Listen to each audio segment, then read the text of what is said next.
Hello, and welcome back to The Offing Podcast. I'm Ashaki Jackson, publisher of The Offing and your podcast host. On today's episode, we welcome novelist, screenwriter, playwright, actress, and Humanitas Prize winner, Toni Ann Johnson. During this episode, she reads a segment of the story, The Way We Fell Out of Touch, from her short story collection, Light Skin Gone to Waste. Let's listen in.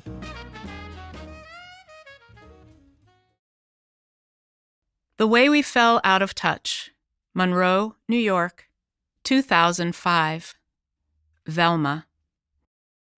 Maddie called and told me Phil ran into Gertie up in Goshen at one of those old folks' homes he works with. As bent over and decrepit as he looks, he ought to be living in one of those places himself, honestly. But that's her father, and I held my tongue. Gertie Dowd. Sweet lady. Often wondered what happened to her. Maybe I'll get up there and visit her myself one of these days. We were still living on Stage Road when she started working for us. Long time ago. The day we met, it was spring. My forsythia bush was blooming in the backyard like a big burst of yellow confetti. The reason I remember it so well is because of the ruckus up the road that morning.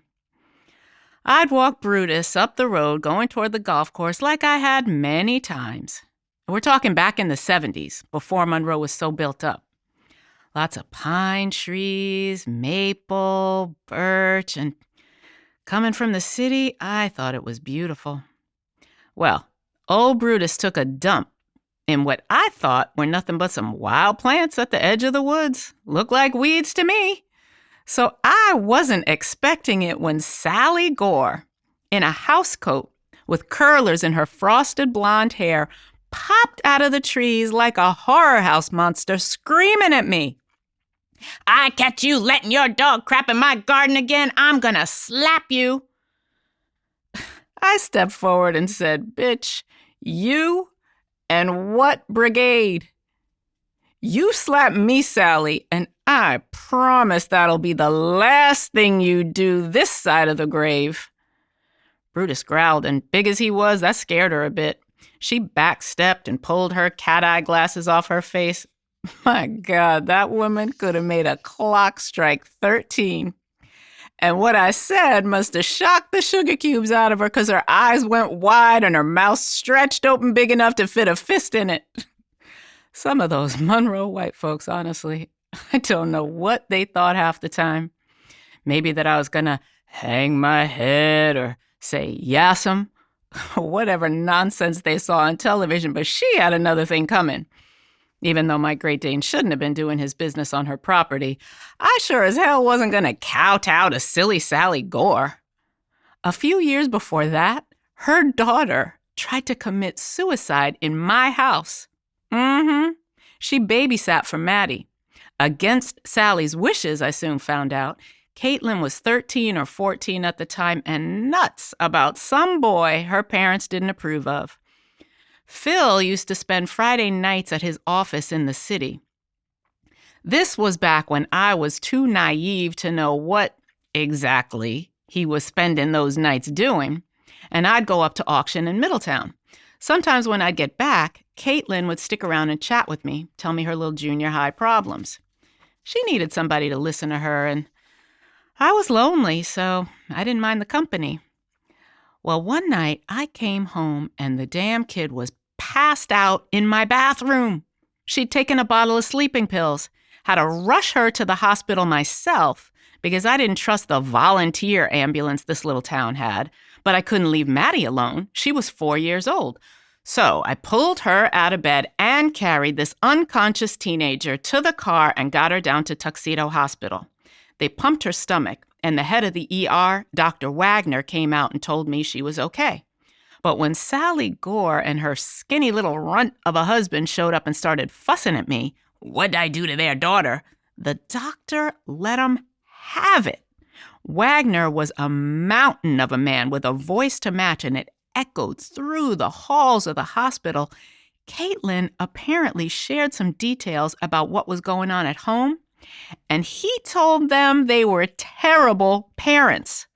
Said the kid felt unloved, unwanted, and shame on them. The guy was known to speak his mind.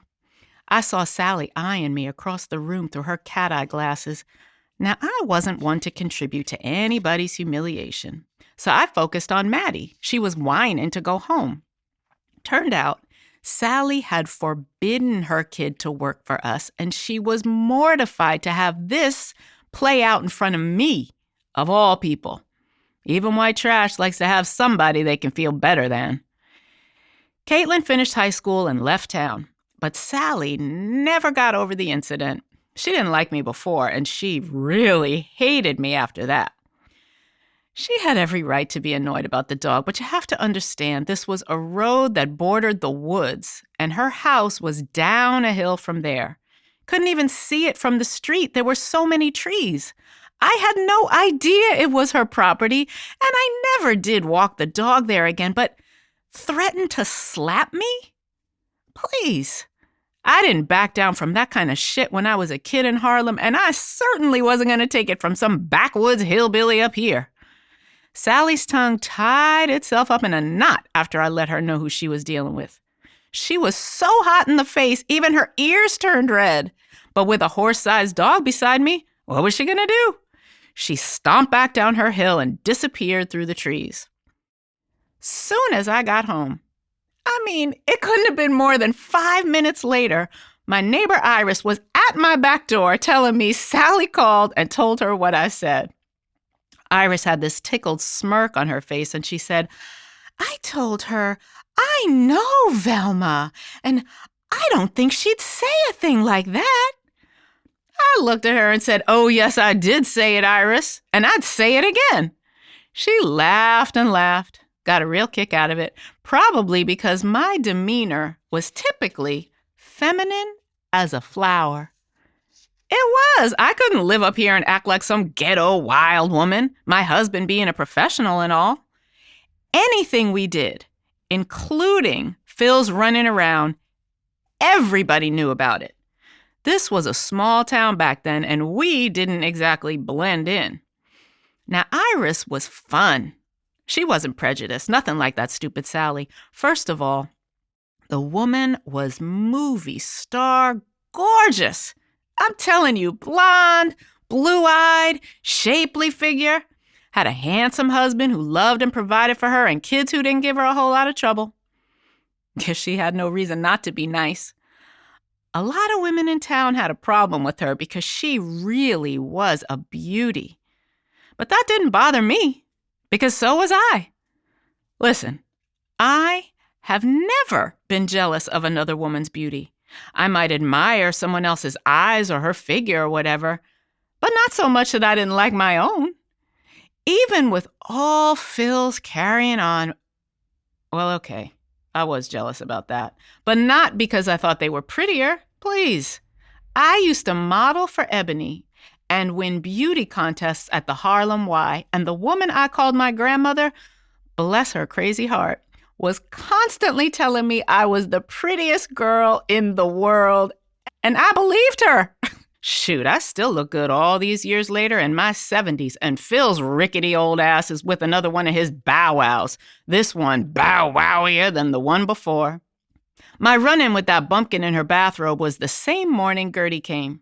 She took the short line bus from Middletown to Monroe and got off on the corner where Stage Road and 17M meet and where the waterfall's at the edge of the lake. That waterfall is pretty as a Monet masterpiece. The second I saw it and heard the sound of that water falling into itself, I knew I wanted to live on that street. Gertie walked up the hill from the waterfall just a little ways to get to our house, and she did that twice a week for several years. If she was surprised to find herself working for our kind of people, she covered it quick. First time she showed up, Iris was having coffee with me in the kitchen right after I got through dealing with Sally. When I answered the door and Gertie saw Iris at the table behind me, she did look right past me and she waved at her. But I introduced myself, and if she flinched, I didn't notice. Gertie was Irish-American and a little older than me, early 40s. She was matronly even then, slightly pudgy, ruddy skin, deep-set dark eyes. Her hair was mousy brown and had no sheen. She wasn't ugly.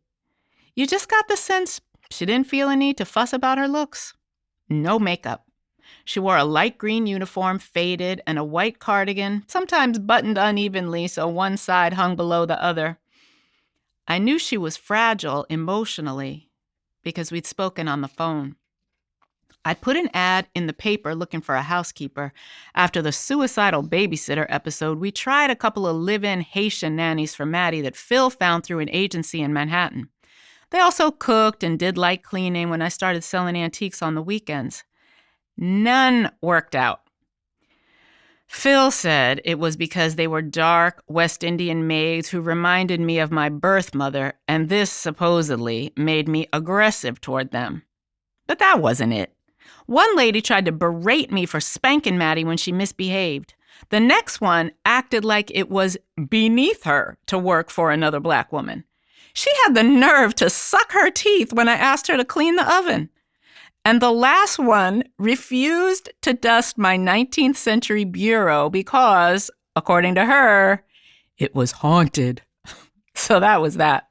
We'd either take Maddie with us, or if we were going out in Manhattan, leave her with my folks. And I pushed a broom myself for a while. When I decided to keep my shop open full-time, I looked for someone local. Didn't care if they were Black, white, or neon blue, as long as they were willing to work by my rules. Gertie called and said, "Hello, Mrs. Arrington. My name is Gertrude Dowd. I'm calling about the ad in the Times-Herald-Record for a housekeeper." "Thank you for calling," I said. "Can you tell me what kind of experience you have?" "Yes, ma'am. My mother's been cleaning some of the big homes in Goshen for a long time now. When I was 15, she taught me. I've been a cleaning lady for 25 years. I have references." "That's fantastic," I said. "But may I ask why you need this job? Sounds like you've been busy." "Yes, ma'am. I haven't worked in a while because for the last few months, I've been a patient at Middletown State Hospital and someone took over the jobs I had." Mind you, Middletown State Hospital was basically an insane asylum. But I was married to Phil, and he was a psychologist, so I knew there were different degrees of crazy. "Middletown State Hospital," I said. "May I ask what for?" Heard her take a breath in and let it out. "I had a nervous breakdown, ma'am." Her voice was cracking. "But I'm doing better now. I'm an outpatient, and my social worker says I can work twice a week, just like your ad says. Says here you need someone Tuesdays and Fridays, and I'm available. You can speak with her if you like. I'll do a good job if you'll give me a chance." I knew I was going to hire her then, before I even saw her, because it took a lot of guts to ask for a job and have to admit all that.